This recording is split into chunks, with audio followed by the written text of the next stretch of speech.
Participante não só do grupo dos 12, mas também do círculo interno de Jesus, composto por João e Tiago, Pedro é o autor selecionado para o vídeo de hoje.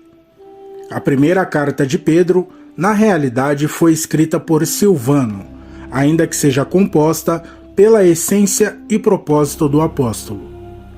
1 Pedro era uma carta circular que ajudava as comunidades cristãs contidas na Ásia Menor no momento de suas perseguições. Eram cristãos não judeus em sua totalidade, sofrendo perseguições de gregos, assim como romanos.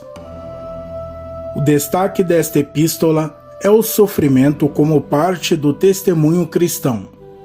É por meio dessas adversidades que esse novo grupo de pessoas torna-se agora também filhos de Deus, como se o sofrimento representasse parte do novo nascimento a eles, em alusão ao povo no deserto que recebe uma nova oportunidade para serem livres da escravidão.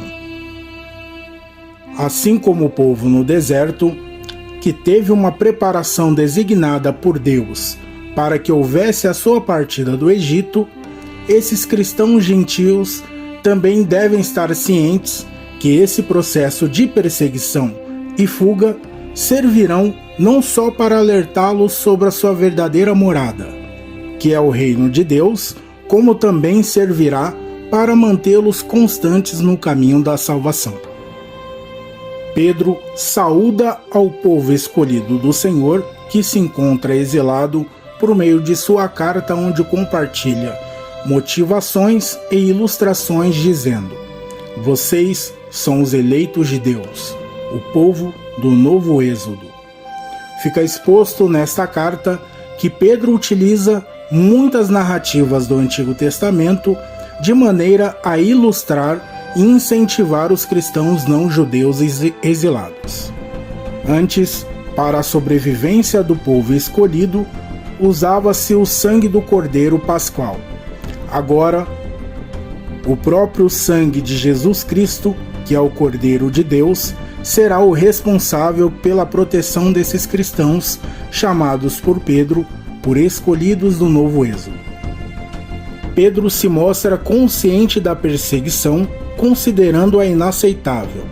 Porém, por meio do exemplo dado por Jesus, que foi caluniado, perseguido e alvo de tormentas causadas pelas autoridades locais, Pedro pede para que esses cristãos estejam submetidos às leis de Roma. Sobre esse mesmo espírito moderado, Pedro recorda que a manifestação da vontade de Deus também se dá no trato idôneo de um marido para com a sua esposa, vendo-a como a sua semelhante, algo que não era comum na cidade de Roma. No contexto do livro, Jesus torna-se o maior e melhor exemplo para Pedro no quesito perseguição. O apóstolo utiliza as narrativas das perseguições que Cristo sofreu como parte de um processo que o levou a concluir a sua missão. Assim também, os seus servos deverão enfrentar a perseguição para que a reivindicação futura seja também alcançada. O apóstolo ainda faz uma menção a Roma como sendo a própria Babilônia, como exemplo de um lugar completamente corrupto, e escreve deixando claro aos cristãos gentios sobre quem de fato é o seu verdadeiro adversário, falando sobre o poder por trás de toda a perseguição e violência sofrida por eles.